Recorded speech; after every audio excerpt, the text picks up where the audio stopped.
Hello everyone. सो आज हम एक नया चैप्टर स्टार्ट करने जा रहे हैं जिसका नाम है शेयर्स एंड डिविडेंड। क्लास 10 का बुक का ये चैप्टर आईसीएसई बोर्ड का। और ये और सब चैप्टर्स के मुकाबले टोटली डिफरेंट है क्योंकि ये चैप्टर आपने पहले कभी भी किया नहीं है। और सच बोले तो जो लोग कॉमर्स लेने का सोच रहे हैं उनके लिए ये बहुत इंपॉर्टेंट चैप्टर है। डैट इज़, अगर आप बोल सकते हो ये सबसे पहला स्टेप है आप लोगों के लिए, अगर आप कॉमर्स लवर हो तो, या फिर आप कॉमर्स अगर लेने वाले हो तो। ठीक है, तो जैसे कि आप देख पा रहे हैं ये जो चैप्टर है या फिर ये जो चैप्टर का जो हेडिंग है इसमें दो वर्ड है, एक शेयर्स और दूसरा डिविडेंड। सबसे पहले हम बात करेंगे शेयर्स होता क्या है। ठीक है, शेयर्स सपोज मान लीजिए एक कंपनी बनने वाला है। ठीक है, एक इंडस्ट्री बनने वाला है, काफ़ी बड़ा इंडस्ट्री बनने वाला है। ठीक है, एक इंडस्ट्री बनने वाला है। तो ये इंडस्ट्री को बनाने के लिए मान लो काफ़ी लमसम कैपिटल चाहिए। सपोज मान लो 1 करोड़ रुपीज़ चाहिए। ठीक है, बहुत बड़ा कैपिटल चाहिए। 1 करोड़ रुपीज़ काफ़ी ज़्यादा होता है। तो वहाँ का जो ओनर होगा, या फिर बोल सकते हो द फाउंडर, ओनर बोलना गलत होगा, बोलेंगे हम लोग फाउंडर। जो फाउंडर है उसके पास में इतना कैपिटल है नहीं। ठीक है, पर बहुत ही मस्त आइडिया है उसके पास में कुछ नया करने का जिससे गारंटी है कि काफ़ी ज़्यादा प्रॉफिट होगा उसको, बट उसके पास इतना कैपिटल नहीं है। तब वो क्या करेगा? वो कहीं और से बोरो करने का सोचेगा वो पैसा। सपोज मान लो वो गया बैंक के पास, ठीक है, कुछ मनी लेंडर्स के पास, ठीक है, या फिर कोई भी फाइनेंशियल इंस्टीट्यूट के पास किया वो पैसा बोरो करने के लिए। जब वो फाइनेंशियल इंस्टीट्यूशन ने पूछा, फाइनेंशियल इंस्टीट्यूशन ने जब उससे पूछा तो उसने बोला कि मुझे 1 करोड़ रुपीज़ एज लोन चाहिए। अब 1 करोड़ रुपीज़ बहुत ही ज़्यादा लमसम अमाउंट होता है, और नॉर्मल सा बात है कोई भी इंस्टीट्यूट इतना लमसम अमाउंट नहीं देगा। तो अब वो क्या करे, उसने एक और वे ढूंढा। उसने क्या किया, ये 1 करोड़ को बांट दिया 1 लाख 1 लाख पार्ट्स में। डैट इज़, ये 1 करोड़ को 1 लाख डिफरेंट पार्ट्स में बांट बांट दिया। डैट इज़ क्या है, वो क्या सोचा कि मैं जो 1 करोड़ रुपया है ये 1 लाख लोगों से लूँगा, पर हेड 100 रुपीज़ करके। ठीक है, अब अगर जैसी बात आता है 100 रुपीज़ का, तो जो हमारा कॉमन पब्लिक है, जो हमारा कॉमन पब्लिक है, नॉर्मल पर्सन जो है, वो भी इजीली ये 100 रुपीज़ उस इंसान को दे देंगे। राइट, हमारा जो कॉमन पब्लिक है वो भी 100 रुपीज़, क्योंकि 100 रुपीज़ आज के टाइम में कोई बड़ा बात नहीं है। ठीक है, बट अगर 1 लाख लोग ये फाउंडर को ये 100 रुपीज़ करके दे रहे हैं, तो आप सोच सकते हैं उसको अपना टोटल कैपिटल जो है वो 1 करोड़ का मिल जाएगा। ठीक है, अच्छा अब बात करते हैं कि 100 रुपीज़ करके देंगे क्यों, क्या रीज़न है। तो ये जो फाउंडर है ये अपना सारे प्लान वगैरह थ्रू नेट सबको बताएगा। अगर कोई इंटरेस्टेड है तो वो उसमें इन्वेस्ट करेगा। ठीक है, और सपोज़ अगर उसको 1 लाख रुपीज़ मिल जाता है, आई मीन 1 लाख लोगों से 100 रुपीज़ करके पर हेड मिल जाता है, तो उसको 1 करोड़ रुपीज़ मिल गया। अब वो एक लमसम अमाउंट हो गया। ठीक, अब उसको यूज़ करके वो अपना बिजनेस करेगा और उसका कुछ परसेंटेज या फिर कुछ इंटरेस्ट बोल सकते हो वो ये कॉमन पब्लिक को देगा, जो कि जनरली बैंक का जो इंटरेस्ट होता है ना, बैंक का डिफरेंट अकाउंट्स हमने पढ़े हैं, 4 अकाउंट्स होते हैं, वो चारों अकाउंट से काफ़ी ज़्यादा होता है। तो इसलिए लोग जनरली प्रेफर करते हैं शेयर्स में इन्वेस्ट करने का। ठीक है, अच्छा अब हम बात करेंगे शेयर्स का बारे में। जो शेयर्स है ना वो एक्चुअली दो तरह के होते हैं। ठीक है, एक होता है इक्विटी और दूसरा होता है प्रेफरेंस शेयर। ठीक है, एक होता है इक्विटी शेयर, एक होता है प्रेफरेंस शेयर। जो इक्विटी शेयर होल्डर्स होते हैं, डैट इज जो लोग इक्विटी शेयर्स खरीदते हैं, वो लोग को हम ओनर कहते हैं। और जो प्रेफरेंस शेयर खरीदते हैं वो लोग एक्चुअली ओनर्स नहीं होते, बट उनका भी कुछ हिस्सा होता है वो कंपनी में। ठीक है, ध्यान रखिएगा, जो जो लोग शेयर्स खरीद रहे हैं वो लोग इनडायरेक्टली बन जा रहे हैं owner of the company. That is वो लोग कंपनी का एक छोटा सा हिस्सा या फिर काफ़ी लमसम अमाउंट, जैसे जिसका कैपेबिलिटी है वो उस हिसाब से कंपनी का कुछ हिस्सा खरीदता है। ठीक है, तो जो शेयर्स है वो दो तरह के होते हैं, एक होता है इक्विटी शेयर, एक होता है प्रेफरेंस शेयर। पहले हम बात करेंगे इक्विटी शेयर के बारे में, क्योंकि प्रेफरेंस शेयर ये हमारा पूरा बुक में दिया हुआ है। तो इक्विटी शेयर क्या होता है? इक्विटी शेयर्स एक्चुअली हमारे ओनर्स है, ठीक है, जो लोग टोटली डील करते हैं हमारा बिजनेस के साथ में, दैट इज बिजनेस में क्या होगा नहीं होगा, क्या प्लान्स वगैरह, वो सारे चीज़ के साथ में। और जो इक्विटी शेयर ओनर्स है वो लोगों को कोई फिक्स्ड रेट नहीं मिलता, that is fixed rate of return equity share holders को नहीं मिलता है। एक्चुअली सपोज मान लो जो इंडस्ट्री है वो 1 करोड़ से 1 लाख रुपीज़ कमाया, ठीक है, दैट इज़ क्या, 1 लाख रुपीज़ का प्रॉफिट हुआ अगर सपोज वो लोगों को, तो अब ये 1 लाख रुपीज़ जो है पहले दिया जाएगा प्रेफरेंस शेयर होल्डर्स को, उसका जो भी फिक्स्ड प्रेफरेंस शेयर का कुछ फिक्स्ड रेट होता है, ठीक है, तो वो फिक्स दिया जाएगा, और उसके बाद में जो भी रेस्ट बचा हुआ अमाउंट है वो टोटली इक्विटी को मिलता है, ठीक है, दैट इज जो रेस्ट जितना भी अमाउंट हो, अब वो जितना भी प्रॉफिट हो सकता है, एक होनर हो सकता है जो कि लगाया कितना 100 रुपीज़, ठीक है, बट अगर मान लो कंपनी काफ़ी ज़्यादा प्रॉफिट कमाया है तो फिर ये जो इक्विटी शेयर होल्डर है उसको बहुत ज़्यादा प्रॉफिट मिलेगा। बहुत ज़्यादा का मतलब क्या है?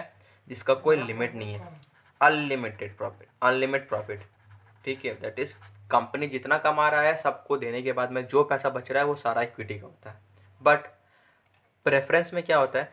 प्रेफरेंस का एक फिक्स्ड रेट ऑफ रिटर्न है। सपोज मान लो 100 रुपीज़ का शेयर्स है, 10% वाला, ठीक है, तो अगर प्रॉफिट होता है तो 100 में 10 रुपीज़ मिलेगा, ठीक है, या फिर मान लो 20% वाला है तो 100 में 20 रुपीज़ मिलेगा। तो जो प्रेफरेंस शेयर होल्डर्स होते हैं वो लोग एक फिक्स रेट मिलता है, वेरएस इक्विटी शेयर होल्डर्स जो है वो लोग को फिक्स रेट नहीं मिलता है। Is it clear?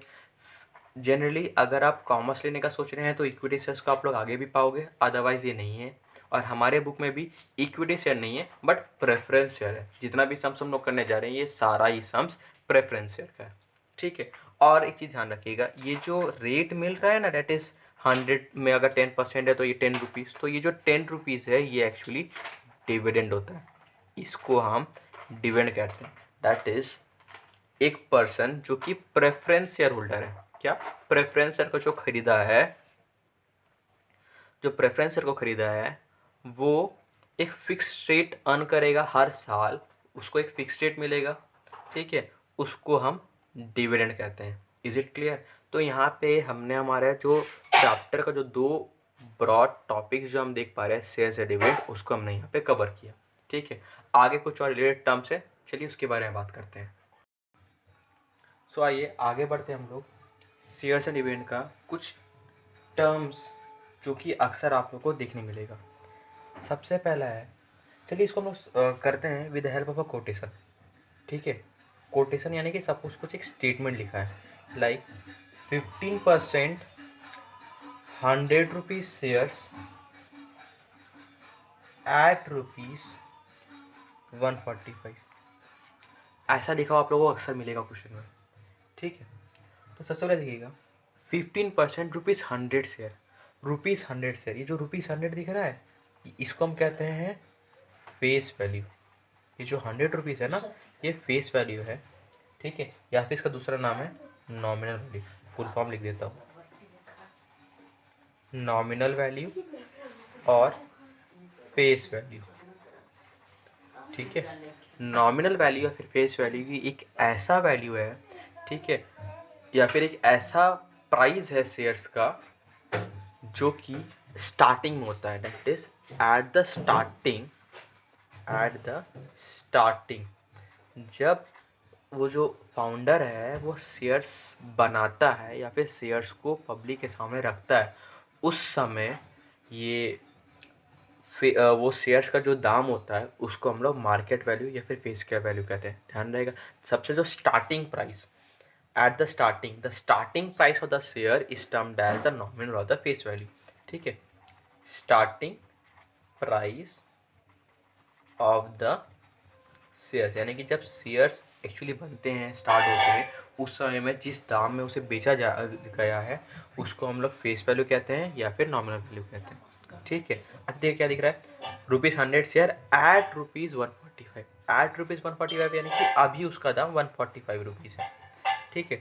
अभी यानी कि मार्केट वैल्यू, हो सकता है कि जो शेयर है बहुत अच्छा काम किया, जैसे कि अभी आप बहुत सारे ऐसा शेयर इसको देखेंगे विद टाइम उसका रेट बढ़ता है। जनरली अभी तो हम लोग का कोरोना वायरस के कारण लगभग सभी शेयर जो है बहुत पिटा हुआ है, डेट इज उसका प्राइस बहुत लो है। ठीक है, जैसे कि आप अभी का टाइम में जो आइडिया है वो 4 पॉइंट समथिंग कुछ रुपीस चल रहा है, लेकिन एक समय था जब वो 21 के अराउंड कुछ था। ठीक है, तो ऐसा बहुत सारा, क्योंकि जस्ट बिकॉज कोरोना चल रहा है तो सभी का मार्केट डाउन है तो सभी शेयर जो है वो कम हो गए। बट हो सकता है कोई एक ऐसा कंपनी था, ठीक है, जो कि काफ़ी अच्छा परफॉर्म कर रहा था, ठीक है, बहुत ज़्यादा प्रॉफिट कमा रहा था। अब उसके कारण क्या हुआ, वो शेयर्स का डिमांड बढ़ गया, ठीक है, ज़्यादा लोग खरीदने की कोशिश किए, तो उसको क्या किया गया, प्राइस जो है उसको ज़्यादा कर दिया गया जस्ट बिकॉज उसका डिमांड बहुत ज़्यादा है। ठीक है, सो मार्केट वैल्यू क्या है, अभी उस शेयर का दाम कितना चल रहा है वो टोटली डिपेंड करता है वो जो कंपनी है वो कैसे परफॉर्म कर रहा है। अगर बहुत अच्छा है तो दाम बढ़ेगा, अगर ख़राब है तो उसका दाम घटेगा। ठीक है, सो हमारा जो मार्केट वैल्यू है वो अभी 145। मार्केट वैल्यू क्या है हमारा, प्रेजेंट वैल्यू, नाम से समझ में आ रहा है मार्केट वैल्यू अभी के समय में मार्केट में कितना वैल्यू है वो शेयर का। ठीक है, value the present value of the share in the market, that is लोग कितने रुपए में ये शेयर को खरीदने के लिए तैयार है। ठीक है, वो होता है हमारा मार्केट वैल्यू। और बात करते हैं ये 15% का। 15% क्या है, हमारा फिक्स्ड रेट है। ठीक है, जो होल्डर को, डेट इज जो शेयर होल्डर है उसको हर साल मिलेगा, डेट इज जो डिविडेंड है ना, जो डिविडेंड है वो यही रेट में मिलेगा। ठीक है, तो यहाँ हमने क्या बात किया, मार्केट वैल्यू, फेस वैल्यू के बारे में और रेट के बारे में बात किया। ठीक है, इसके साथ साथ और भी कुछ टर्म्स है। फेस वैल्यू तो हो गया, अभी बात करते हैं मार्केट वैल्यू का। मार्केट वैल्यू जो है वो 3 तरह का हो सकता है। ठीक है, एक हो सकता है at par. At par, at par का मतलब होता है जहाँ पे हमारा मार्केट वैल्यू इक्वल होता है फेस वैल्यू से। ठीक है, एक होता है एट प्रीमियम, या फिर इसको बोल सकते हो और अबव पार। ठीक है, यहाँ पे क्या है, हमारा जो मार्केट वैल्यू है वो ज़्यादा होगा हमारा फेस वैल्यू से। ठीक है, या फिर एट डिस्काउंट और बिलो पार। यहाँ पे हमारा जो मार्केट वैल्यू है वो कम होगा फेस वैल्यू से। तो ये 3 कंडीशन मार्केट वैल्यू का हो सकता है। ठीक है, आप लोग क्वेश्चन में मेंशन कर दिया जाएगा, at premium, at par, at discount. ठीक है, या फिर आप लोग देख के भी समझ सकते हैं। एट पार मतलब क्या है, जहाँ पे हमारा मार्केट वैल्यू फेस वैल्यू से सेम है, एट पार। एट प्रीमियम, जहाँ पे हमारा मार्केट वैल्यू जो है वो फेस वैल्यू से ज़्यादा है, तो वो बन हो जाएगा मेरा प्रीमियम में। और एट डिस्काउंट मतलब क्या है, हमारा फेस वैल्यू से जो मार्केट वैल्यू है वो कम है। Is it clear? तो ये 3 टर्म भी आप लोग जनरली रिलेटेड देखेंगे क्वेश्चंस में। ठीक है, अब आगे बढ़ते हैं हम लोग। हमारा कुछ फार्मूलाज है जो आप लोगों को दिया गया है जिसको यूज़ करके आप सब सॉल्व करेंगे। तो आइए उन फार्मूलाज के बारे में थोड़ा डिस्कस कर लेते हैं। आइए हम लोग शेयर से डिविडेंड का कुछ फार्मूला डिस्कस करते हैं। जनरली यहाँ पे 4 फार्मूलाज है। ठीक है, काफ़ी सिंपल है और इसी को लेके हम लोग सारा सम्स करेंगे।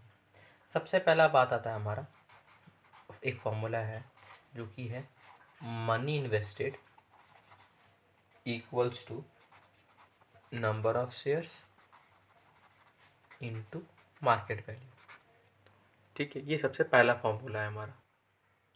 सो मनी इन्वेस्टेड का मतलब होता है कि सर्टेन नंबर ऑफ शेयर्स को खरीदा जा रहा है। ठीक है, सो खरीदने के लिए हम लोग कितना पैसा खर्च कर रहे हैं या फिर कितना इन्वेस्टमेंट हो रहा है।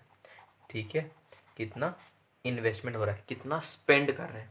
ठीक है, जब हम लोग शेयर डिविडेंड चैप्टर कर रहे हैं तो यहाँ पे हम लोग स्पेंड वर्ड यूज़ नहीं करेंगे, ये हम लोग यूज़ करेंगे इन्वेस्ट करना। दैट इज़ कितना पैसा हम लोग वहाँ पे लगा रहे हैं जिसका हमको आगे चलकर रिटर्न मिलेगा, वो होता है इन्वेस्टमेंट।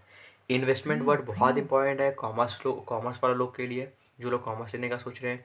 इन्वेस्टमेंट का मतलब होता है कि हम लोग एक सर्टेन अमाउंट ऑफ पैसा इन्वेस्ट लगा रहे हैं कहीं पे, जिसका हमें वहाँ से ज़्यादा रिटर्न मिलने का संभावना है या फिर चांसेस है। ठीक है, तो जो मनी इन्वेस्टेड उसका फॉर्मूला होता है number of shares into market value, that is जितना शेयर्स हम खरीद रहे हैं इंटू मार्केट वैल्यू। ठीक है, ध्यान रहे यहाँ पे फेस वैल्यू नहीं, मार्केट वैल्यू होगा। Market value that is at present हमारा शेयर्स का कितना दाम चल रहा है, कितना प्राइस है उसका, जो प्राइस उसी में हमें मिलेगा। ठीक है, so number of shares into market value, ये हमारा पहला फॉर्मूला था। दूसरा बात आता है, देखो नॉर्मल सा बात, अगर हम शेयर्स का बारे में अगर ले रहे हैं तो सबसे पहला क्या होगा, हम लोग कितना में खरीदे शेयर को। ठीक है, तो मनी इन्वेस्टेड ये था हमारा, कितना में हम लोग शेयर्स को खरीदे कैसे आया, कितना शेयर खरीदे इनटू वो शेयर का, एक शेयर का market value of one share, number of share into एक शेयर का दाम कितना था। सिंपल सा हमारा लॉजिक है।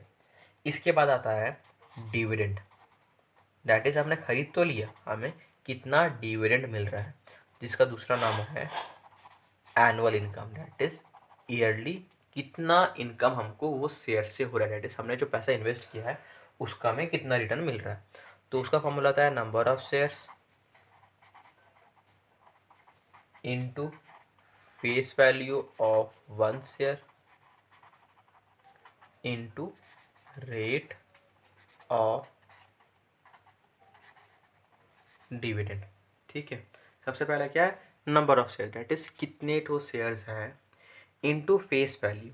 ठीक है, इनटू रेट ऑफ डिविडेंड। देखिए गौर करिएगा, यहाँ पर आया है फेस वैल्यू और यहाँ पर है मार्केट वैल्यू। यहाँ पर फेस वैल्यू इसलिए प्रेजेंट है क्योंकि जो कंपनी है वो जितने में शेयर इशू किया था, दैट इज इशू वर्ड ध्यान रखोगे। ठीक है, शेयर्स इशू होते हैं। ठीक है, दैट इज जो स्टार्टिंग प्राइस था उसका, जब शेयर्स एक्चुअली मार्केट पे आए थे कोई भी एक नया कंपनी का, तो वो जो इशू के टाइम में उसका जो प्राइस था, कंपनी उसी में ही अपना डिविडेंड देता है। ठीक है, अब मार्केट का प्राइस सपोज मान लो 10 रुपये का शेयर अगर 1000 रुपये हो गया, मैं अगर 1000 रुपये में खरीद रहा हूँ, तो जो कंपनी है वो मुझे 1000 रुपये में डिविडेंड नहीं देगा, वो मुझे 10 रुपीज़ में ही डिविडेंड देगा। ठीक है, ध्यान रखोगे ये चीज़ को। तो number of shares into face value of one share into rate of dividend, that is कितना रेट तय किया गया था। ठीक है, जनरली हम लोग जैसे देखिए, हम लोग इससे पहले देखा था 15%, तो 15% इंटू फेस वैल्यू इंटू जो नंबर ऑफ शेयर्स हमने खरीदा है। ठीक है, इसके बाद एक तीसरा फॉर्मूला है जिसका नाम है हमारा रेट ऑफ रिटर्न। क्या, रेट ऑफ रिटर्न। पहले फॉर्मूला देख लो, बहुत इजीली समझ में आ जाएगा। फॉर्मूला बैठता है हमारा annual income by investment into 100। अच्छा, इंटू 100 करें तो जो आंसर होगा हमेशा परसेंटेज में आएगा, रेट बोला है तो ऑब्वियसली बात है परसेंटेज में आने वाला है। ठीक है, सो देखो यहाँ पे क्या है, हमारा इनकम हमें कितना मिल रहा है, भाई हमने कितना इन्वेस्ट किया इंटू 100, हमको मालूम पड़ेगा हमें कितना रिटर्न, दैट इज हमारा रेट ऑफ रिटर्न कितना है, कितना रिटर्न हमको मिल रहा है।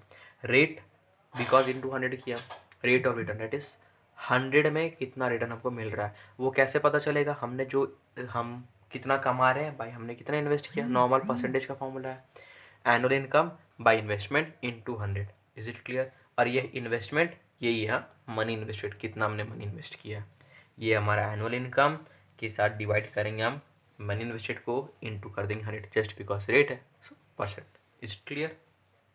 नाउ आते हैं हमारा फोर्थ पार्ट जो कि है नंबर ऑफ शेयर परचेज्ड।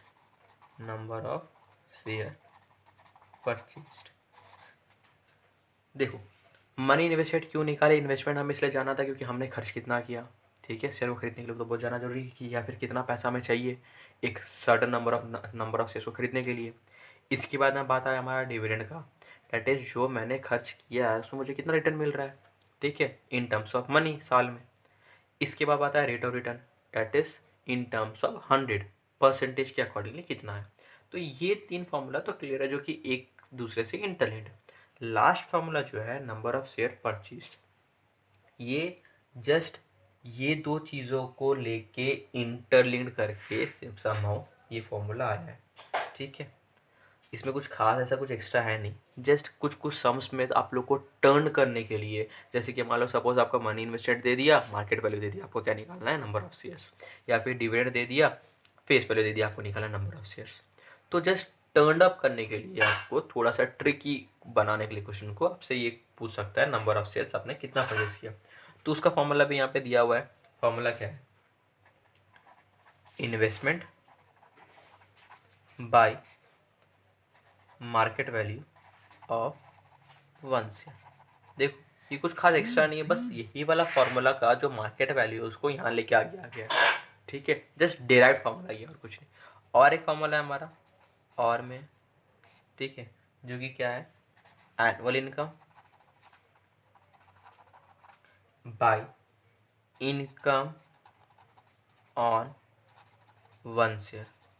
ठीक है, अच्छा, income income on one share क्या है? कुछ नहीं, बस ये face value into rate of dividend. ठीक है, face value of one share into rate of dividend जो है वही है हमारा इनकम ऑन वन शेयर। ऊपर लिख देता हूँ इनकम ऑन वन शेयर। ठीक है, तो annual dividend that is simply again ये फॉर्मूला से डिराइव हुआ। दूसरा formula face value of one share into rate of dividend करोगे, उसको डिवाइड कर, वो आ जाएगा नीचे इसका एनुअल इनकम का, दैट इज एनुअल इनकम को हम डिवाइड करेंगे face value of one share into rate of dividend को। तो इसको हम लोग मिला के क्या लिख सकते हैं? Income on one share. So annual income by income on one share आएगा हमारा नंबर ऑफ शेयर, जो कि हमारा दूसरा पार्ट है।